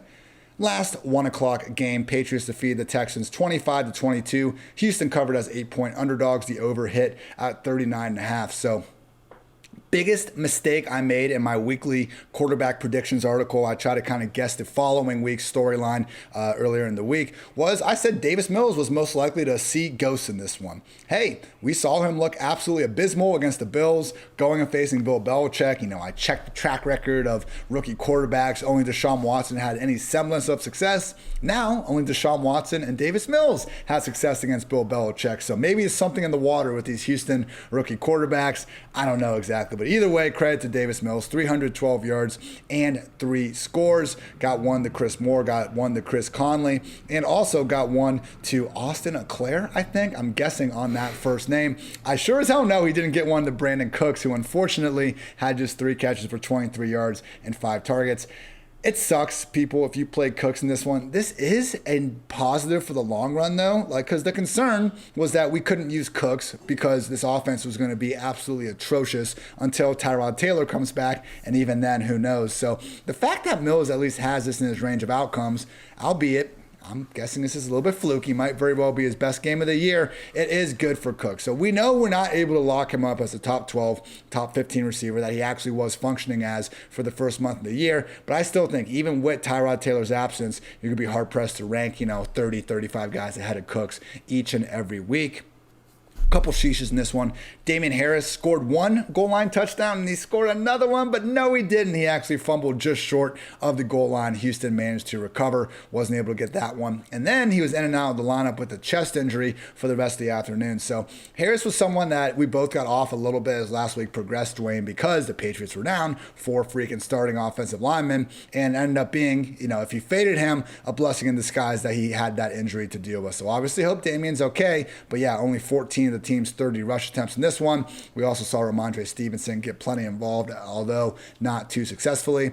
Jacoby Myers' quest to get that first touchdown since December of 2018 continues. Apparently he got tackled at the 1 yard line on a screen in this one. So getting closer, unfortunately not quite in there yet. Hunter Henry, shout out. He has really emerged as the tight end to invest in New England. 6 catches, 75 yards, and a score in this one. Final note I have is that, Chris Moore, who had 5 catches for 109 yards and a touchdown on the Texans, actually should have had another touchdown. He dropped an easy one, got bailed out on defensive hold. So it reminds me of like a Khalif Raymond last week, had 2 touchdowns, should have had 3.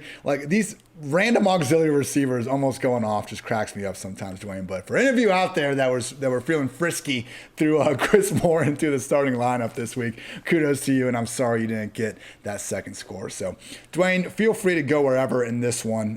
We don't need to spend too much time on it, I would imagine. Yeah, the big thing, on the Patriots side, Hunter Henry, we've seen his role kind of stabilize over the last couple of weeks. He did lead the team in targets today, 27% target share, 3.26 yards per route run, 35% targets per route run. And Jonnu Smith, man, is this possible? He played 63% of the snaps, but he was only on a route for 18% of the Patriots dropback. So Jonnu Smith, blocker, is that what this is now? Jonnu Smith, blocking tight end? Anyway, so yeah, the thing with Hunter Henry's nice. Brandon Bolden is James White. I don't know what else to say. He has the role. He was out there 100% of the 2-minute offense again, over half of the long down and distance, 22% targets per route run, 13% target share. So Brandon Bolden, if you're just hurting, you're in a deep league, it's got to be PPR, cannot be standard. PPR, and you're just looking for 8 points to get you through a bye week, Brandon Bolden might be your guy. Ramondre Stevenson did play more today. You had J.J. Taylor inactive. 34%. Here are the Patriots snaps. 38% to Brandon Bolden. 34% to Ramondre Stevenson.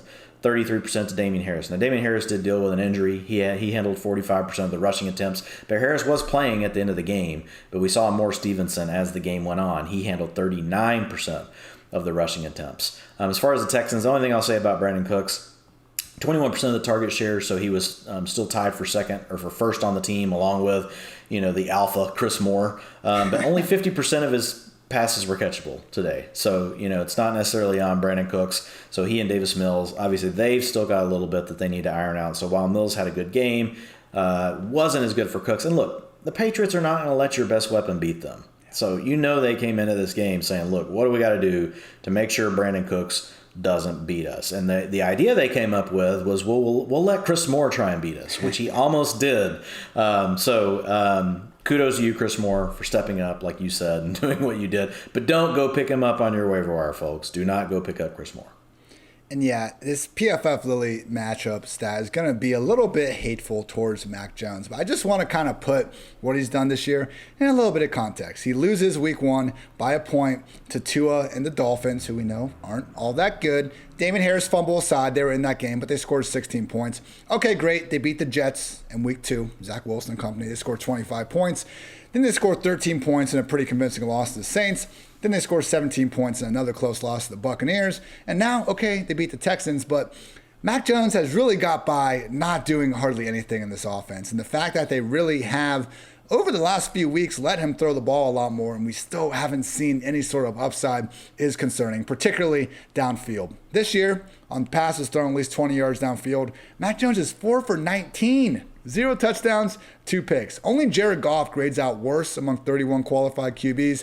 Nobody averages fewer yards per attempt than Mac Jones is 5.1 yards per attempt. So, hey, I'm a sucker for these off-script, the Zach Wilsons of the world that can, have 20 straight shitty plays, but they have the one awesome play that you can watch in all 22 and see that go downfield. I know it's way more valuable to have someone that, can make the right read and pick up the easy 6 yards and keep the chains moving that, another guy wouldn't even think to do. So I'm not out on Mac Jones at all. I'm just saying don't crown him because he played Tom Brady pretty close in one Sunday night game. We really haven't seen a ton of on-field evidence that Mac Jones at least has a sort of upside in fantasy land where we should be getting that excited yet.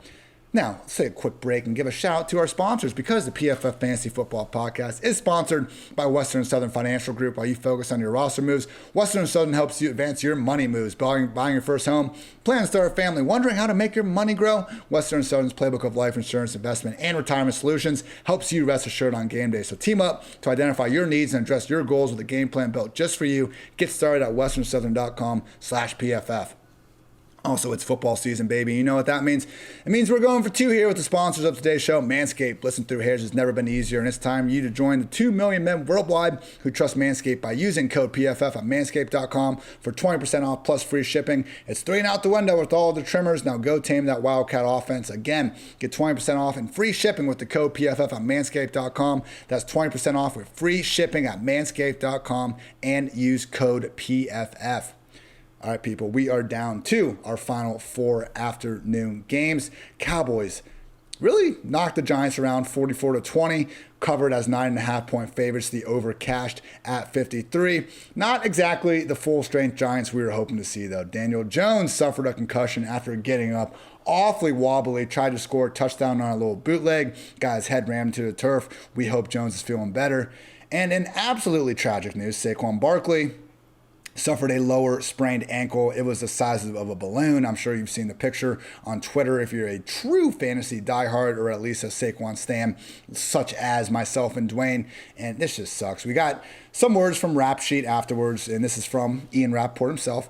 Saquon Barkley is believed to have suffered a low ankle sprain. Sources say an injury that likely knocks him out next week. He'll have more tests, but he's best characterized as week to week. A fast healer, Barkley will work to miss only 1 week. This did happen last year, man, or not last year, 2 years ago when he suffered, I believe it was a high ankle sprain that time. His timetable was somewhere around 6 weeks. He got back in 3. So there is someone, and this is why we were confident in Barkley, going back to what Dr. Evan Porras told us in the offseason, looking at a player under 25 years old that is a freak athlete like Saquon. We would expect him to recover. It just sucks that we now need to go through another recovery issue with Saquon Barkley. So hopefully he feels better moving forward, and it just sucks. There's no other way around it. More injuries. Kenny Galladay also ruled out with a knee. The Cowboys side of things got lucky, though. Ezekiel Elliott looked like he really messed up his back for a second, landed on a camera pylon, was healthy enough to come in and score a touchdown a few plays later. And Dwayne, I'm not sure if you had the sound on for the Cowboys game, but this one cracked me up. So Amari Cooper, as we all know him to do, hobbles off after, coming up a little bit weird in the end zone. And Troy Aikman is like, wow, the way he hobbled off, I don't expect to see him for the rest of today. And literally 2 plays later, Cooper was back out there on the field. And Troy, to his credit, was like, oh yeah, call me Dr. Aikman. Like he was making fun of himself for it. But it was just pretty, because Cooper does this every game. He's missed 3 career games. Like he plays through pain all the time. It is funny. I mean, not for Cooper. I wish he wouldn't get banged up at all. But it is ironic how often he leaves the field only to come right back. Only real sheesh in this one, Dalton Schultz had a red zone touchdown down the seam early, and he dropped it. But hey, it's Dalton Schultz, and when you're Dalton Schultz, you get to be the Cowboys' #1 pass game option. 3rd straight week that Dalton Schultz had more targets than Amari Cooper and CeeDee Lamb. Dwayne, I don't expect this to keep happening for the rest of the time, but until it doesn't, Dalton Schultz, grade A baller, and I guess Dak Prescott's best friend. Last few notes, CeeDee Lamb had a deep 49-yard touchdown right past James Bradbury. We've always known it's just a matter of time and volume for CeeDee to get going again. When Zeke came back and scored, pretty hilarious. It was a brilliant play design where they got Zeke wide open in the flat, but this dude started slowly high-stepping a good 5 yards away from the end zone. I legit thought the linebacker was going to catch him for a second. Whatever, he scored, and that is now 6 in 5 games, on his way to potentially getting 20. One of your boys' bold preseason predictions. We don't need to cover the rest of them, but just know Zeke's chase for 20, one that we will be looking at. Trayvon Diggs, another interception. We don't talk a ton of defense on this podcast, people, but my goodness, you can't watch a Cowboys game for more than 10 minutes without seeing this dude go and try to get the ball. And he had a couple near ones in the first quarter. I love the way Jerry Jones put it. He said Trayvon Diggs is a great wide receiver. I think he said like he's an excellent wide receiver that's doing a great job playing cornerback for us. That is what it looks like sometimes. Cedric Wilson, who we've brought up before, he makes like one really cool play every week. He completed a pass to Noah Brown, and I was like, wow, that's perfect. Token Cedric Wilson, cool play. And then he went ahead and caught a pretty deep sideline pass for 35 yards. So credit to Cedric Wilson, number one. I'm making two great plays this week. But Dwain, where I want to throw it to you, at least to start, Kadarius Toney looks legit, man. 10 catches, 189 yards. They even lined him up in the Wildcat once, and he got a 7-yard rush out of that. Like, whatever people thought about the first-round pick, if he was worth it, pre-draft, yada, yada, yada, whatever, I would just say, Dwayne, as someone that doesn't watch a ton of college football, but tries to not write off anyone as fantasy assets until we see them on an NFL field, nothing from Toney over the past 2 weeks has indicated to me that he's someone that we probably shouldn't, that we should be trying to scoop him up on our fantasy teams now, is my point, because he does not need many targets to make a lot out of them. And I think his yak ability, man, at this point, it's hard to call it anything else but special. Yeah, I mean, he looks like the best player on the Giants right now. I mean, with Barkley hurt. And I mean, obviously they've got everybody hurt. But, and as good as Sterling Shepard looked earlier this season, it's like, Toney is just electric, right? He's great with the ball in his hands after the catch. Now, he's obviously, some of the same issues that he had in college that made him fall down draft boards, you're seeing like during the game, like him throwing a punch at a player, all that kind of stuff. But, I mean, on the field, 54% targets per route run. Like, that's insane. 33% target share. With 7.88 yards per route run today, Ian. Like, that's pretty good. That's like, kind of unheard of. You don't see that often. You will occasionally get it, in a game. But that's a huge game for Toney. And yes, we will be talking about Kadarius Toney on the Waiver Wire Show. Devontae Booker, once you had Saquon Barkley out, Barkley only played 9% of the snaps. So you saw Booker take 88% of the snaps, 77% of the routes, 71% of the rushing attempts, 100% of the short down and distance, and 84% of the long down and distance. Now, they didn't really have anybody else active that could have taken any of that work, so it had to all go to Booker. But I do expect him to probably take over about 80 to 70% of what Barkley's leaving on the table. So if you are the Barkley, fantasy manager in your league, and you know that you've got to go potentially a week or two without Barkley, Booker is available in a lot of the leagues, so he's a guy that we'll talk about for sure on the Waiver Wire Show. As far as the Cowboys go, I'll hit on Schultz real quick, and all the other stuff we've hit in previous episodes. No new nuggets there, but Schultz, his routes actually came down this week.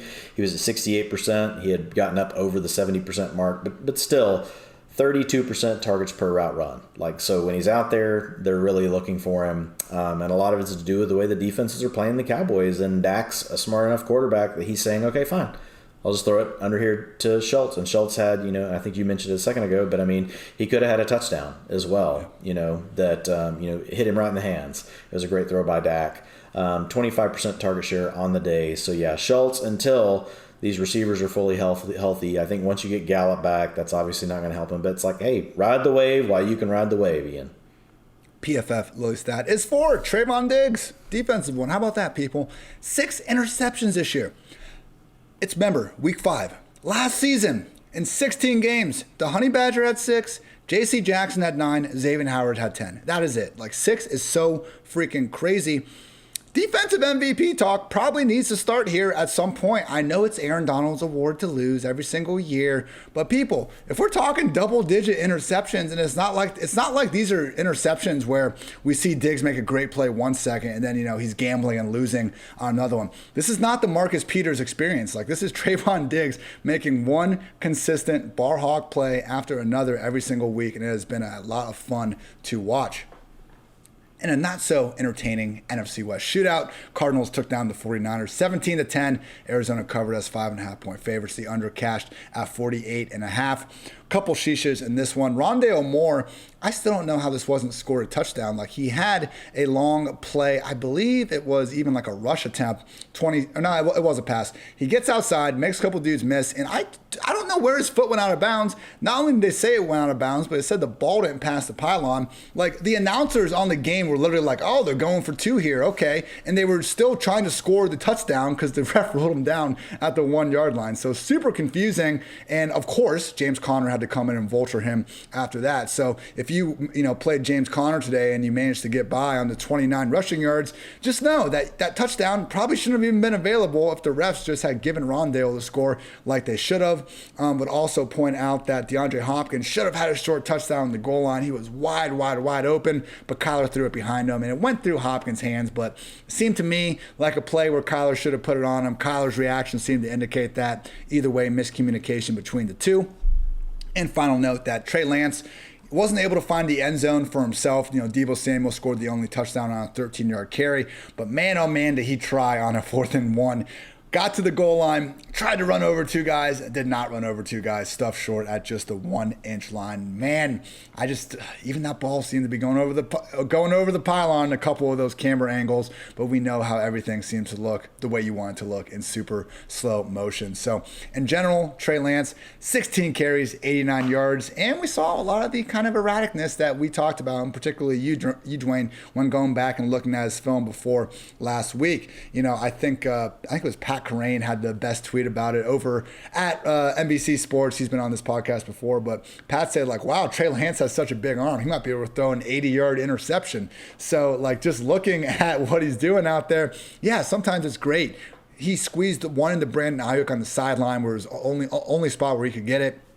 Another nice gain to Ayuk down the middle where Ayuk ended up having some nice yak and got 26 yards. Those were literally Ayuk's only 2 catches all game. Sorry, people, didn't want to spoil that one and make you think something big happened there. But like, we saw the flashes, but it's like, man, can you throw this thing not 90 miles per hour like once or something? So I don't know. The fact he can do that is probably good in the long run. Maybe he'll learn how to put some touch on it. Maybe he doesn't need to. But either way, we're getting the rush attempts, and I think in future weeks we will see some scores come. So the 49ers are on a bye next week. That's seemingly going to give Jimmy G enough time to get healthy. But maybe Lance showed enough to Kyle to win this job. I'm not even going to pretend like I know what exactly is going through Shanahan's mind these days.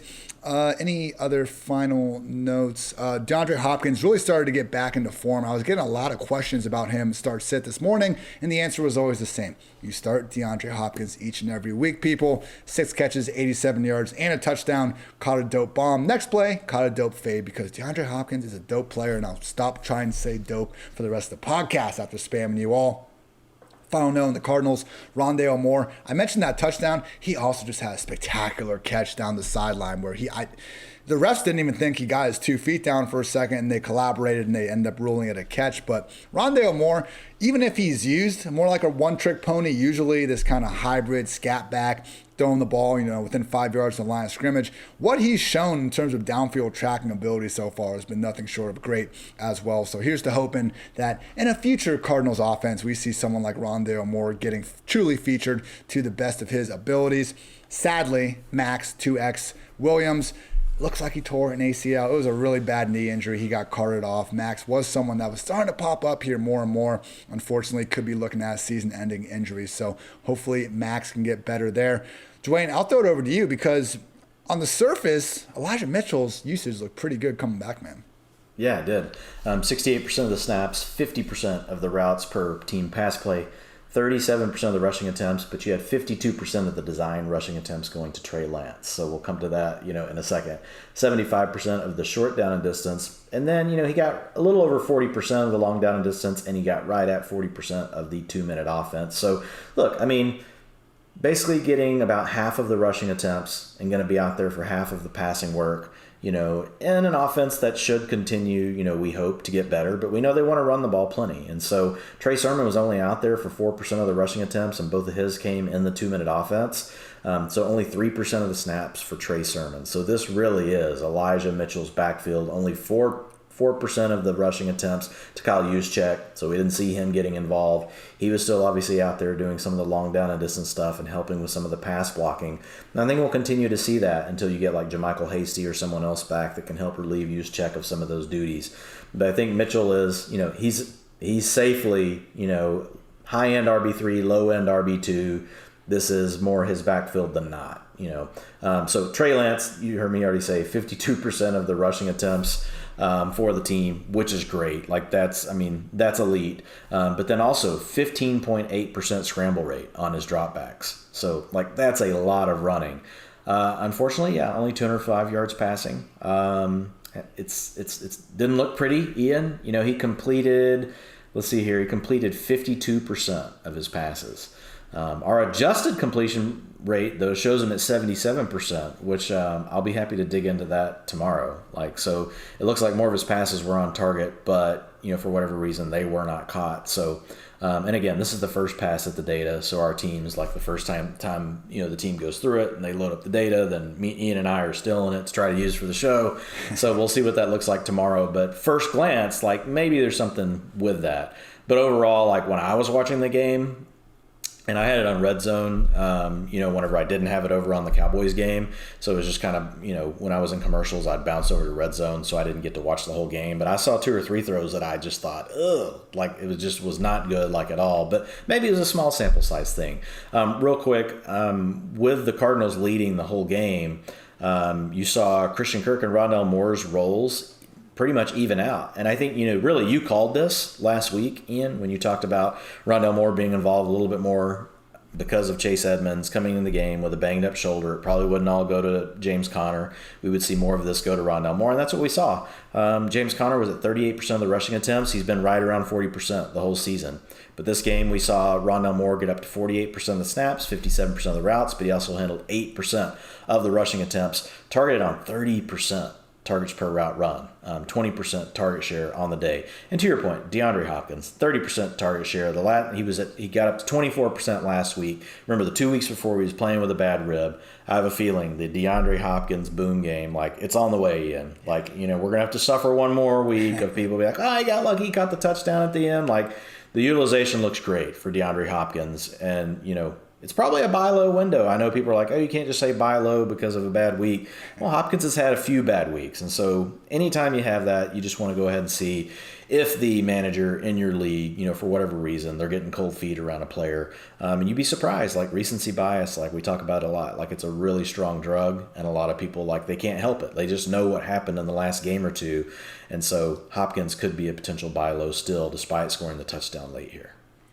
PFF lowest stat is for Trey Lance. People, he is now in a select club. Since 2000, the only quarterbacks with at least 15 rush attempts in a single game: Lamar Jackson, Cam Newton, Jalen Hurts, Tim Tebow, and Michael Vick. So Trey Lance joining an almost perfect group of other guys that we're expecting him to replicate sooner rather than later, at least in fantasy land. Again, remember, you do not need to be a great real-life quarterback to be a great fantasy one. I know today, Lance was probably somewhere in between in both of those categories, but if we can just get the full-time job with this sort of rushing load, we're going to be A-okay, everybody.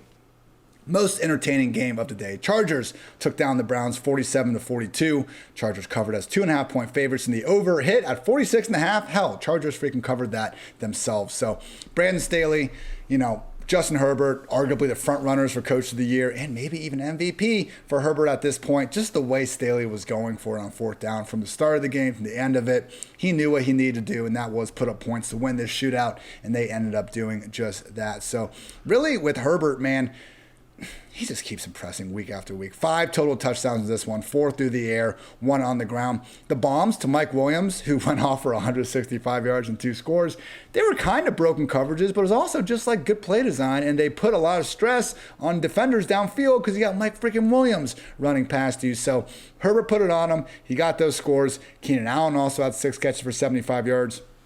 Austin Eckler found his way into the end zone 3 total times, once as a receiver, twice as a rusher. He had 119 total yards. All these main Chargers guys were just going the hell off. Even XFL Hall of Famer Donald Parham found his way into the end zone once as well. So on the Chargers side of things, man, Herbert Eckler, Williams, and Keenan. We were firing up all of them each and every week as high-end fantasy options at their respective positions, and it feels good to do so.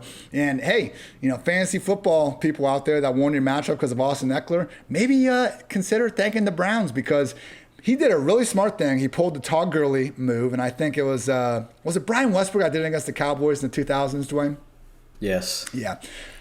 They have the room to score. They're about to score, and they think, wait a second, I can win this game if I stop at the 1 yard line and don't score. So Eckler does that, and they were just going to kill the clock, kick a game-winning field goal with a little time left. On the next play, they got cocky, man. They got cute. Instead of just kneeling it, they gave it to Eckler. He tried to bounce around. And what did the Browns do? They pretty much carried Austin Eckler into the end zone from the 2 yard line. So you can thank the Browns defense for that third touchdown.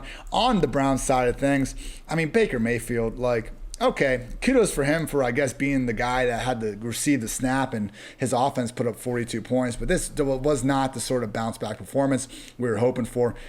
42 points is 42 points. Browns fans shouldn't be disappointed about Stefanski or the effort, but 32 pass attempts to 305 yards were heavily aided by some big yak gains, most notably David Njoku going 71 yards to the house. And hey, Njoku's a beast, and so are some of these other guys, but I just don't think, even if they're putting up 42, man, we're not going to see the best version of Baker with our eyes and with the numbers until they can get more than 2 catches and 20 yards out of Odell Beckham. So credit to Donovan Peoples-Jones for having 70 yards. Rashad Higgins caught a touchdown. They're fine. I still think for the Browns to reach the point they want to be the best offense they want to be, they need to get more out of OBJ, who did drop one of his targets, but only 3 targets for this guy. What are we doing throwing bombs at the end of the game in the triple coverage, not to OBJ at this point? So I'm not saying we need to have this dude be this 12-target person, but again, if you saw his first catch where he was, got 2 feet down, barely on the sideline of contested coverage, God forbid you watched the game last week, I think you'll know that OBJ is not the problem. He could be the solution, though. And with these running backs, man, Nick Chubb finally got one of those vintage 52-yard romps to the house where you're like, how is someone that big also that fast? But, Dwayne, as we talked about, and we were getting a little bit slandered there on the video that the social media team put out, which I always appreciate you guys doing, suggesting that Kareem Hunt could actually be the guy we rank higher than Nick Chubb. And from a pure touch standpoint, no. Nick Chubb had 21 carries, but Kareem Hunt came in. If you want to call it a vulture, you can. He scored 2 touchdowns inside the 10-yard line, though, and he also added on 5 receptions. So a lot on the plate here, Dwayne. Luckily, there weren't any injuries to speak of. Mike Williams seemingly got rolled up on the sideline, the ankle injury, red zone, cut to it and everything. And there's a lot of concern going on. And then you saw Herbert throw deep, and I was like, oh, he's throwing to Mike Williams. I guess he must be okay there. So no injuries and just a lot of fantasy points being scored, Dwayne. Any particular utilization that sticks out to you other than OBJ getting 3 freaking targets? Yeah, the big one really is Nick Chubb played 48% of the long down and distance and 64% of the 2-minute offense. We have not seen that. So he was out there for 44% of the routes today, which was almost the same as Kareem Hunt, which was at 42%. So it's a monitoring thing. For you folks that read the utilization report, I've got these different terms that I use. This is okay, antennas up. A couple weeks ago, we saw this kind of thing with Derrick Henry. The next week, it completely went away.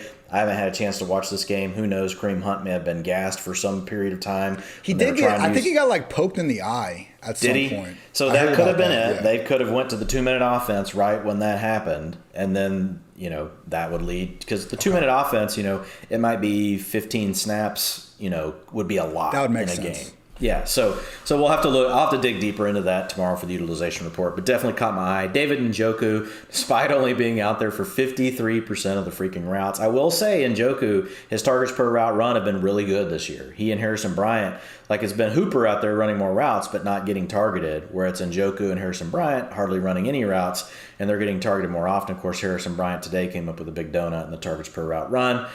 You already hit on everything with Beckham. The good news is, folks, he is out there. It's got to come, right, eventually. 89% of the routes, he led the team. And then you have Mike Williams, man, 36% target share, 61% of the air yards. Oh, my gosh, Ian, Mike Williams, wow. One of the stories of the 2021 fantasy football season is Mike Williams. 5-week sample, PFF low stat here. Keenan Allen, 51 targets. Mike Williams, 48. Keenan's been good. 34 catches, 369 yards, and a touchdown. Mike, 31 catches, 471 yards, 6 touchdowns.